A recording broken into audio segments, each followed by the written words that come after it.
best practices, what I personally do as a millionaire. And I think it's all these little things that you can kind of tweak to simplify and optimize the financial foundation of your life to help you build wealth. So I'm going to assume, perhaps I shouldn't, someone recommended I shouldn't, but I'm assuming most of the listening audience is not millionaires. So is this course only for millionaires, or who is it for? No, it's for people who are future millionaires, and current millionaires, I guess. If you're currently a millionaire, though, like, you're probably doing fine, hopefully. But yeah, it's for people, when I say how to money like a millionaire, it's kind of like me saying, hey, this is what I do. This is why I do it, based on like my experience as a personal finance creator and influencer and just entrepreneur over the last 20 years. I think this should be required high school course kind of stuff, but also I think if you're 30 and you don't fully understand taxes or estate planning or insurance or any of these topics, I think it's a great way to kind of have a resource to strengthen all that foundation. So I'm going to jump into the Life After Debt segment. We can take a deep dive on some of the segments that you've already highlighted from the course. The award-winning Life After Debt segment is where my guest and I share motivational money stories. You've already hit some of these. I'll go ahead and run through them one more time. And if you're watching through Movie Magic on YouTube, it'll be right there on your screen. This course sections are tracking your net worth, tracking your credit score, debt, credit cards, frugality, budgeting, banking, insurance, taxes, and estate planning, and I'm sure much, much more. Pretty comprehensive stuff there. I want to start with tracking your net worth. Why is tracking your net worth important? In my opinion, your net worth is your number one most important financial metric. And I think for whatever reason, we're all obsessed with our credit scores in the US. I think because we've all gone to school and we've just been given grades our whole lives and think that we need to seek a better grade. But, a credit score is just a tool used by the bank to maximize the bank's profits by figuring out who's good to lend money to and who's not. But what your money is, your real money score that counts, is your net worth. And what that is everything you own, all the stuff you have, all your cash, all your bank accounts, all your investments, minus everything you owe, all your debt, all your mortgage, your car loan, your student loans. And that one number kind of tells you where you are in your financial life. And so some people could be, driving BMWs and making it rain in the club, and they might have negative $50,000 net worth because they owe tons of money and they have very little assets. And if you're in that situation, that means you're underwater and you're struggling to you have to work every single day of your life just to survive. Whereas if your net worth is a positive couple million, then you're basically financially independent and you never necessarily need to work again if you spend frugally. And so seeing that number, knowing what it is and knowing how to move it in the right direction is kind of the first step to improving your financial situation. You can quit, or you can take time off, or you can start your own company. You can, and the way that works is basically by having assets, a net worth high enough that when invested will kick off growth and income to cover your living expenses until you're likely to die. No one really knows the future, and so maybe in 5 years there's going to be some sort of digital apocalypse where all money disappears and we're all going to be bartering again with chickens, and all of us financially independent people will be in the same boat as everyone else. Maybe that's the future. Who knows? No one knows because no one can see the future. But generally, as long as the economy as we understand it is still moving forward, you'll be able to do so if you're financially independent. I think that, or I'm going to make it a timely question. So right now, I think especially, actually it's interesting. I think when we talked Bitcoin, I guess it's still all the rage, but it was more the rage then. I hear nobody talking about it right now. But the question I was building up to was inflation. So we're seeing 8, 9, 10% inflation. How do you temper the immediate panic, which I think some people have, might be even dismissive of this conversation? Or what would you say to today's crowd?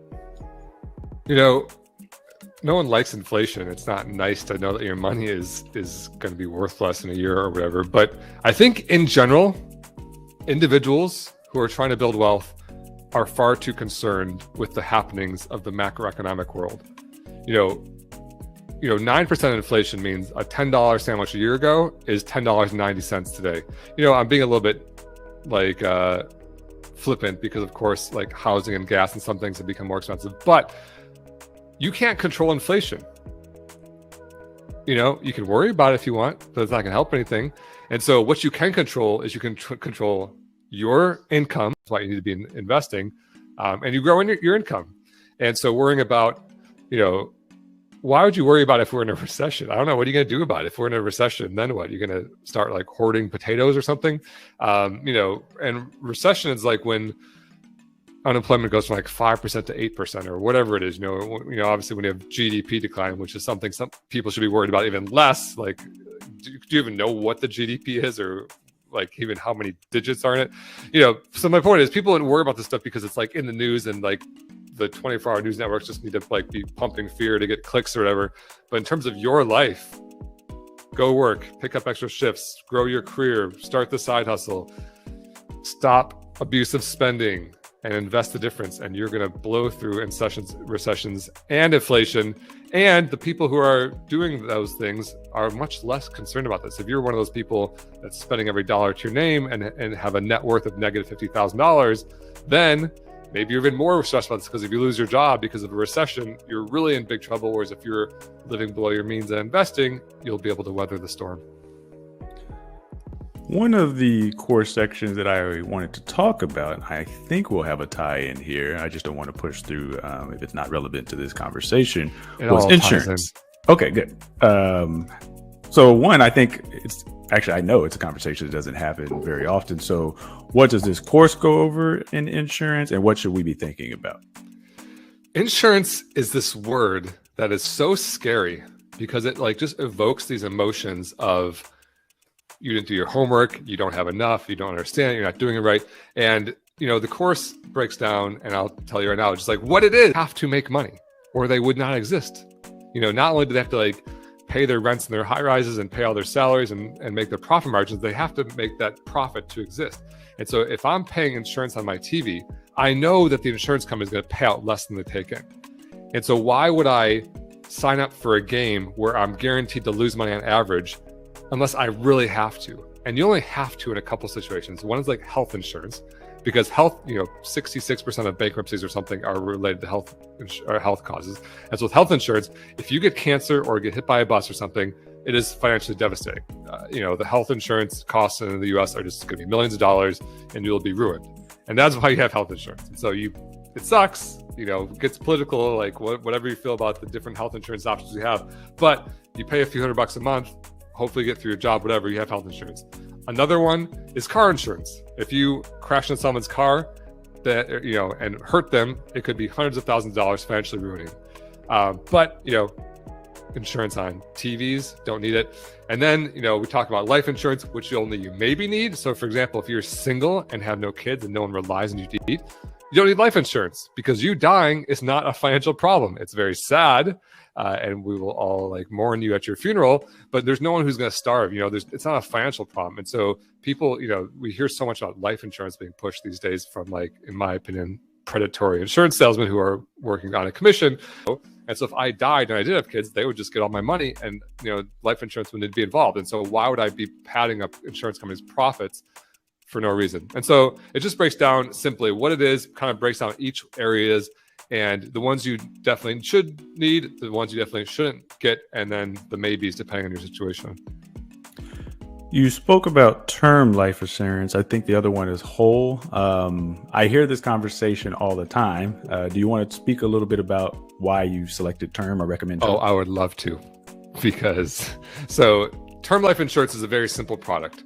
For a certain number of years, you pay a monthly fee, and the insurance company looks up these actuarial tables that basically say, for your age, what's the percent chance someone of your age is going to die, and then looks up that number of years, does the math, and says, okay, over the next 20 years, there's like a 0.2% chance that you're going to die, because young people just don't die very often. That's just how humanity works. And then they charge you $50 a month or something, and then if you die, you get $1 million, and that's how it works. The other type of life insurance can be classified as permanent life insurance, anything that doesn't have this year on it, but it's also called whole life insurance, cash value life insurance, indexed universal life insurance, variable universal life insurance, MPI. There's like a million names to this, and they keep changing the name because it's just like a new new scam every time. And basically, instead of paying $50 a month, you pay like $500 a month. And they claim that you get insurance no matter what until you fine, which they kind of do.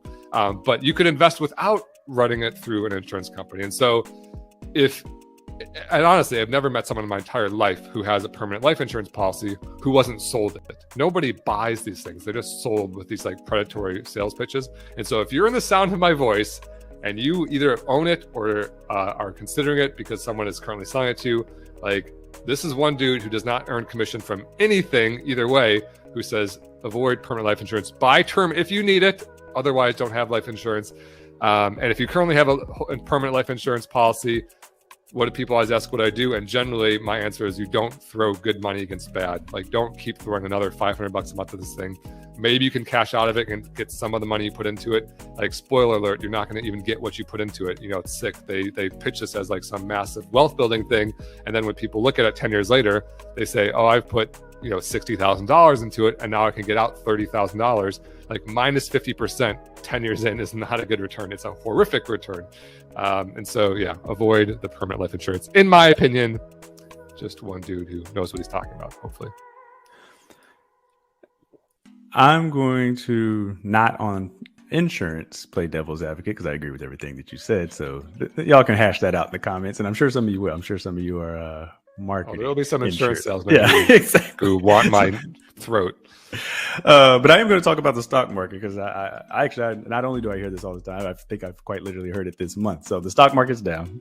And even if it's not down right now, wait 15 minutes, listen to me again, it'll probably be down. At some point, it'll be down. This will still be a relevant conversation. So for the person who's like, well, the stock market is down right now. I know you said it earlier, but I would actually like you to repeat it. What is your advice for that individual who's watching us, whether we're in recession or I think we actually just entered a bear market? So, yeah, what you said is it's not if the stock market's going to go down. It will. Companies in the stock market, you can buy them all at once in one simple package called an index fund. When you buy this, all the companies of the world are growing and profiting, innovating, and funneling that value back to you via your index fund. And over time, you will realize that. And it's not something, people think, oh, it can't keep going up. Yeah, it can. It's like an odometer. It's just a collection place for all the profits and the growth of the companies as they will continue to grow in profit as they have to, as long as they exist. Just like insurance companies grow in profit, other companies do too. And that comes back to the index fund. However, since anyone can buy and sell this whenever they want, in addition to it being this collection bucket of the growth and profits of the world's companies, it's also a short-term speculation game. And so speculators, these are people who are trying to get rich quick, not people who are building wealth. They're going to buy and trade on a day or minute by minute basis. And that's where we see this fluctuation. But those fluctuations are short-term volatility. Underneath that fluctuation is a constant march upwards. And so one of my favorite analogies is the stock market isn't a yo-yo going up and down. It's a yo-yo while you're walking up a set of stairs. And so we feel the yo-yo because it's like these little dramatic short-term swings, but the long-term march up the stairs is always happening. And so right now, year to date, it's like late 2022. The market's down like 20% this year or whatever, because a podcast to say it. But if you are a young investor, the solution is stay the course. We don't know when these little variations are going to happen, when the ups and downs are going to happen, but we do know over long periods of time, it goes up and up and up, averaging 10% per year over the last 100 plus years. And so you stay the course, you buy, and if the market goes down, you keep buying more and you never sell. Warren Buffett says his favorite holding period is forever. You never sell. And you say, how do I get my money back? You know when you get your money back is once you've built up enough wealth where you never need to work again, then you can just live off the profits of it. You can just take the dividends out and live on that, or sell a little tiny percent per year and live off that. And so the idea is just acquire until you're so wealthy. Then that's when you sell a little bit and then you're financially independent. I love it. And I think this is a good time to also point out to people, and it was my fault I dropped the term bear market. So bear market, bull market, those are 20% corrections. You mentioned it in the stock market. Actually, I think it's technically 10%. And bear market's 20, a correction's a 10. Yeah. Okay. And a recession is 2 quarters of gross domestic product GDP shrink. So I say that because we toss these scary terms around, but they're just technical definitions. that are usually mathematically based. So I just want people I've actually seen people use these words, but I don't even think they know what they mean. So I just kind of wanted to have that little breakdown there. No, I love that. I mean, I love keeping it simple, and that's it. It's that simple. I mean, and it doesn't really matter to you, right? What matters is you personally in your life, reducing your expenses, increasing your income, investing the rest. Millionaires are made in recessions. So we're moving towards a wrap here. At least from my side, one more topic from your course, and then we'll tell where they can get the course, and all the information within was estate planning. I talked about estate planning 101. Shout out to random listener on Instagram who says I need to talk about estate planning. I already talked about estate planning, and y'all can find that in your show notes. That's Ife Abekwe on the show. And we talked about estate planning 101. There's going to be a direct link. If you're on YouTube, I'll drop it in your description, and it's probably on the screen right now. What don't we know about estate planning, and how can it harm us? I'd say the number one misconception about estate planning is that it's for super wealthy people to, or for anyone to like avoid tax and figure out some tricky ways to pass their money to their heirs. But my one favorite fun fact that almost nobody knows about the tax code is that there is an estate tax exemption. It's a certain amount of money under which you never have to pay estate tax. So you can give this amount of money to your beneficiaries, your heirs, your children, whoever, and up until that dollar amount, the estate tax is 0%. And so, Marcus, I'm gonna put you on the spot. And it's okay if you don't know, because nobody knows. Do you know ballpark what the estate tax exemption is? How much money can you leave to your heirs without paying any tax? I'm gonna say 250,000. That's a great guess. And if you have more than $12 million, congratulations, and I don't care about your problem. Like, the government can tax you until you're there blue in the face, as far as I care. $12 million is plenty for your lovely children to start their lives and be their own self-sustaining members of society. And so what estate planning is, it's just about organization, so that when you pass, which we all will, sadly, your family can pick up the pieces. They know where your accounts are. They know your passwords. They know how to get to your money. They know what accounts you have. They know where the title to your car is. And so we kind of break down, and I call it a dead box. So like, I maintain a dead box. It's in Google Drive, it's digital, and it's got like a letter to my family. It's got my trust and will, which helps them avoid probate court, so I have to go to court to get at my money. It breaks down what those are and how to get them. And then it's like a list of my accounts. It shows who I want the money to go to. Basically, like the instruction manual for like this dismantling my financial life, rather than making it a nightmare for your family when you do pass on. Yeah, I love that. I thought it was good. I'm an auditor, so people say I'm dark. So I'll try to find a lighter way to move through the wrap here. And this is the wrap. If you enjoyed today's episode, we want to hear from you. You can leave me a voicemail, especially that listener. I know you're on Instagram, and I'll find you afterwards. That sounded like really ominous, but I'm literally trying to thank this person. But we have hit estate planning again. So I do listen to y'all. And if I don't listen to you, you can leave me a voicemail, drop a comment on YouTube, or a 5-star review. And you can do all of that when you visit themarcusgarrett.com/show. Money Like a Millionaire is right there in your show notes. Get started today. Thanks for coming on the show. Thanks, Marcus.